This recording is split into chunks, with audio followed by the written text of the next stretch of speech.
Hey, hey! Today, in our exploration of New Orleans neighborhoods, we are going to go towards the river, not the river, sorry, the lake. If you've been following along, if you've seen some of the other videos, you'll remember that our cardinal directions in New Orleans are uptown, downtown, river, lake. In this map that I have here, you can see the lake. That's Lake Pontchartrain in the top left corner of the screen. So we're going to move in that direction a little bit today and talk about some neighborhoods that are around City Park, which is such an incredible resource for New Orleans. I guess I'll give a little bit more information about City Park itself first. It's 1,300 acres. It's an urban park. There are tons of attractions there, things to do with kids, with yourself. It features the largest grove of mature live oaks in the world. If you're not familiar with a live oak tree, it's the beautiful oak trees with the kind of like canopy that hangs over that are just huge and majestic and beautiful. They are estimated in City Park to be between 600 and 800 years old. So it's a very beautiful place in itself. If nothing else, there are canals and waterways throughout the park with all kinds of natural wildlife. Very peaceful. City Park also has tons of attractions. There is the New Orleans Museum of Modern Art that is kind of in the center. It feels like an anchor where you drive in, and it's this Grecian building. It's really beautiful. And then right behind the museum is a sculpture garden, which is a separate entity, but they are connected to each other. There's also the botanical garden. It's got over 2,000 plant varieties, including the Conservatory of Two Sisters with living fossils and tropical rainforest exhibits.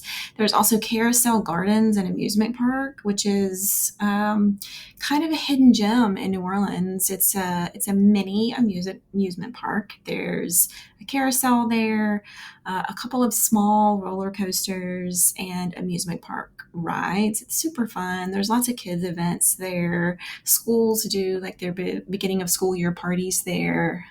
Kids can run around and have a great time. It's all enclosed. Also, a part of like where the botanical garden and carousel gardens and amusement park is, there's also Storyland. You can enter all of these through the same place. They're walkable to each other, but they're each their own attraction. Storyland is super cute. It's a fairy tale themed playground for kids. There are slides there and some interactive games. You can make music. Just really, really cute. Um, and there are also in City Park, there's two golf courses. There's a putt-putt. There's sports facilities. A lot of people get married in the museum. There's a lagoon system. It's just really, really cool.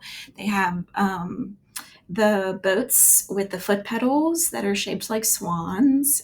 It's really fun. So there are tons of things to explore in City Park, and there are a few neighborhoods that are adjacent to City Park that I'm going to talk about today.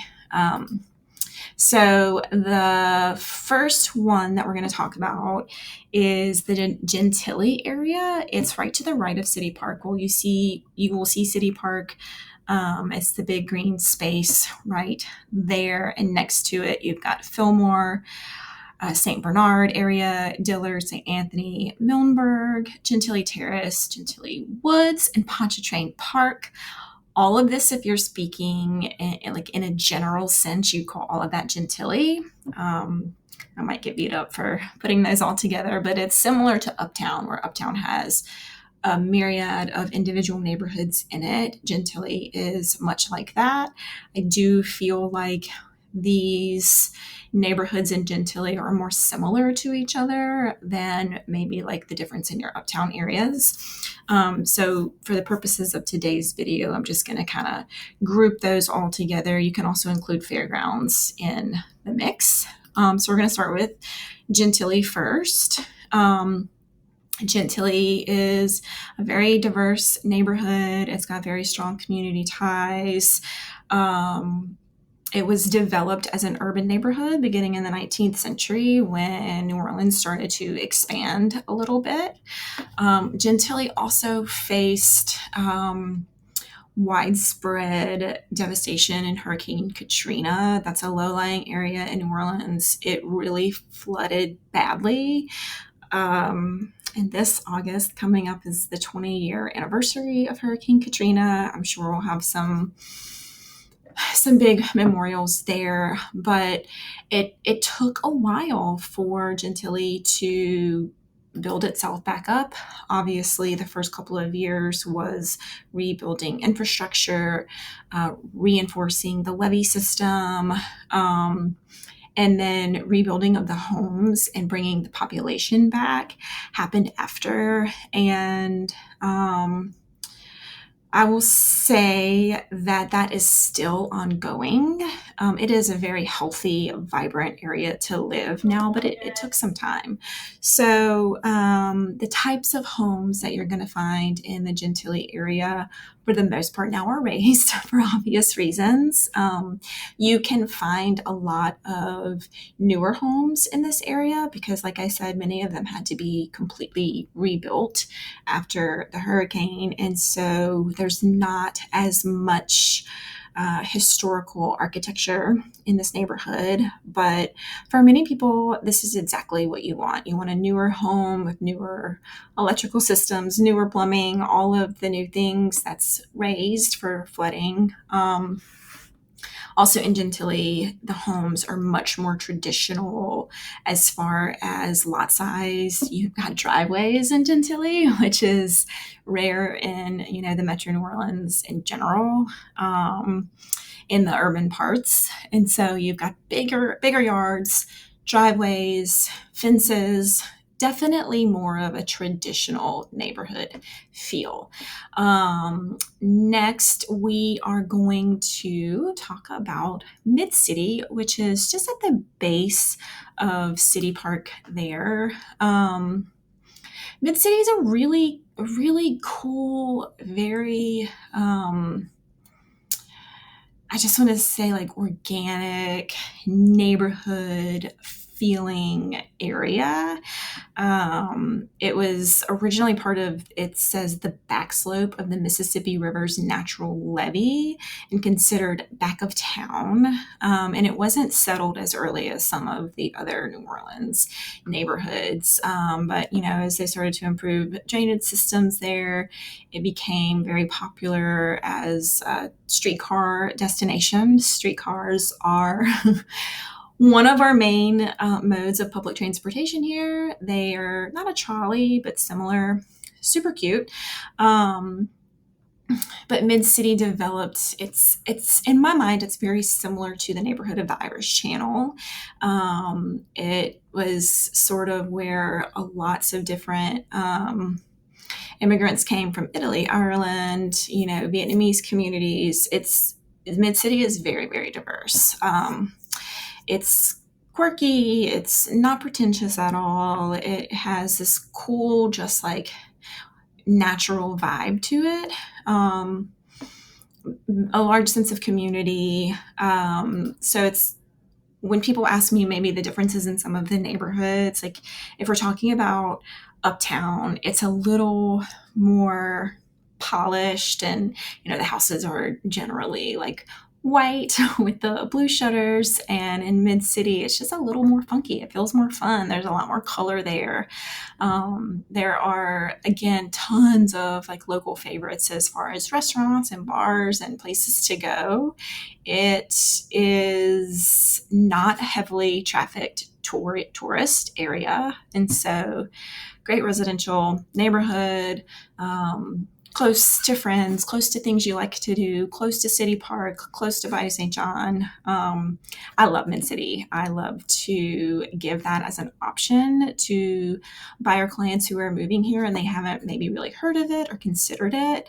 I love to give that option because it does have beautiful architecture, historical significance. It's on the historical register of historic places, but it's a little more approachable, especially for like first time buyers. The price in Mid City is still, in my mind, in a lot of ways reasonable, where other neighborhoods in the city might be priced out of. So I love Mid City. It's always something that I recommend to clients to at least take a look at. The third neighborhood that we're going to talk about today is Bayou St. John. And going back to what I said about approachability, Bayou St. John is a much smaller geographical area. It's super historic, very charming. It is located on a bayou, which is called Bayou St. John. And it's super fun. Like you can go kayaking on the bayou, paddle boarding. People take their dogs on walks out there. There is also wait, I'm on the wrong one. There's several festivals there. There's Bayou Boogaloo, which is a weekend festival for music. Bayou St. John is very close to the fairgrounds. Many people live there and actually move to Bayou St. John because of how close it is to Jazz Fest. Lots of neighborhood parties go on in this neighborhood. It's just like, it's a very unique little sliver of town. The homes tend to be a little bit larger. It's definitely a very desirable place to move, and so those prices are going to be a little bit higher in Bayou St. John. But it's amazing. It's a cute little tiny sliver, and it's like you have to be very specific about wanting to go to Bayou St. John. Parts of Mid City and Bayou St. John also include the Lafitte Greenway, which is a miles long sliver of grass. It kind of goes like this. That's got basketball courts, greenery in the middle, and a biking path that you can bike from Mid City or Bayou St. John down to the French Quarter. I think it's like 1.3 miles or something like that. And so I love all these neighborhoods. They all have things that are walkable and really more of like a local New Orleanians attractions, as opposed to maybe some things that would bring like tourists to town. And so I love the neighborhood community feel of these neighborhoods, and that you're kind of insulated a little bit from being in the hub of where tourists comes, with the exception to Jazz Fest, of course. That's my time. If you have any questions, as always, I would love to talk to you.